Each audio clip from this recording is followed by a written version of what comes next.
যুদ্ধবিধ্বস্ত গাজা উপত্যকায় ফিলিস্তিনিদের বিশ্বের সবচেয়ে দরিদ্র দেশ দক্ষিণ সুদানে স্থানান্তর করতে চায় ইসরায়েল। পূর্ব আফ্রিকার এই দেশটির সঙ্গে ইতোমধ্যে এ ব্যাপারে আলোচনাও শুরু করেছে ইসরায়েলের প্রধানমন্ত্রী নেতানিয়াহুর নেতৃত্বাধীন মন্ত্রিসভা। হামাসের বিরুদ্ধে টানা ২২ মাসের সামরিক অভিযানে গাজা ধ্বংসস্তূপে পরিণত হওয়ার পর অঞ্চলটিতে ব্যাপক অভিবাসন ত্বরান্বিত করার ইসরায়েলের বৃহত্তর পরিকল্পনার অংশ হিসেবেই এই আলোচনা চলছে। এ বিষয়ে অবগত ৬ জন ব্যক্তি বার্তা সংস্থা অ্যাসোসিয়েটেড প্রেসকে আলোচনার বিষয়টি নিশ্চিত করেছেন।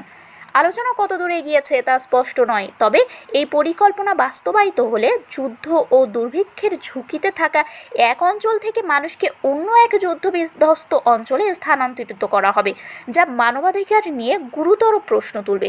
ইসরায়েলের প্রধানমন্ত্রী নেতানিয়াহু বলেছেন তিনি যুক্তরাষ্ট্রের প্রেসিডেন্ট ডোনাল্ড ট্রাম্পের পরিকল্পনা বাস্তবায়ন করতে চান, যেখানে গাজার বেশিরভাগ মানুষের পুনর্বাসনের কথা বলা হয়েছে। নেতানিয়াহু একে বলেন স্বেচ্ছা অভিবাসন। ইসরায়েল অন্যান্য আফ্রিকান দেশগুলোর সঙ্গেও আলোচনার টেবিলে একই ধরনের প্রস্তাব তুলেছে। গত মঙ্গলবার ইসরায়েলি টেলিভিশন চ্যানেল i24-কে দেওয়া সাক্ষাৎকারে নেতানিয়াহু বলেছেন, আমার জানা যুদ্ধ আইনের অধীনে সঠিক কাজ হলো জনগণকে এলাকা ছাড়তে দেওয়া, তারপর সেখানে থাকা শত্রুর বিরুদ্ধে সর্বশক্তি প্রয়োগ করা। তবে তিনি এ সময় ফিলিস্তিনিদের দক্ষিণ সুদানে স্থানান্তরের কথা উল্লেখ করেননি। ফিলিস্তিনিরা মানবাধিকার সংস্থা এবং আন্তর্জাতিক সম্প্রদায়ের বেশিরভাগই এই প্রস্তাব প্রত্যাখ্যান করেছে। তাদের মতে এটি আসলে আন্তর্জাতিক আইন লঙ্ঘন করে জোরপূর্বক উচ্ছেদের একটি নীল নকশা।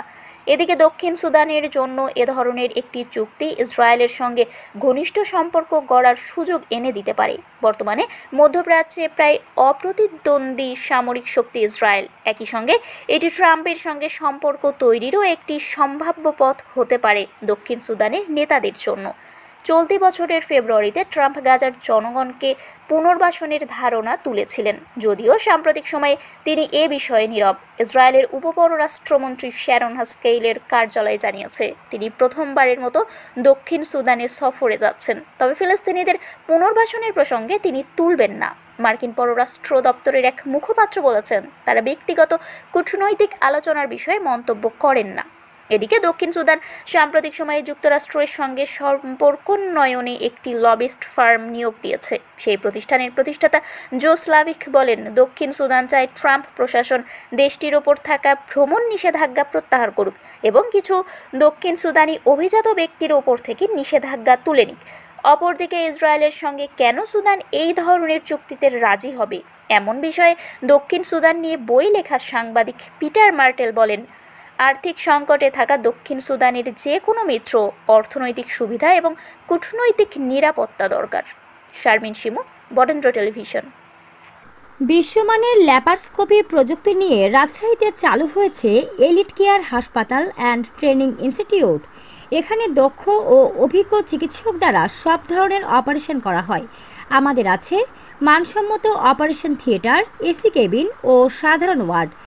বিশ্বমানের ল্যাপারস্কোপি প্রযুক্তি নিয়ে আমরা আছি আপনাদের সাথে। যোগাযোগ টিবি পুকুর মোড়, লক্ষ্মীপুর জিপিওর উত্তরে, রাজশাহী।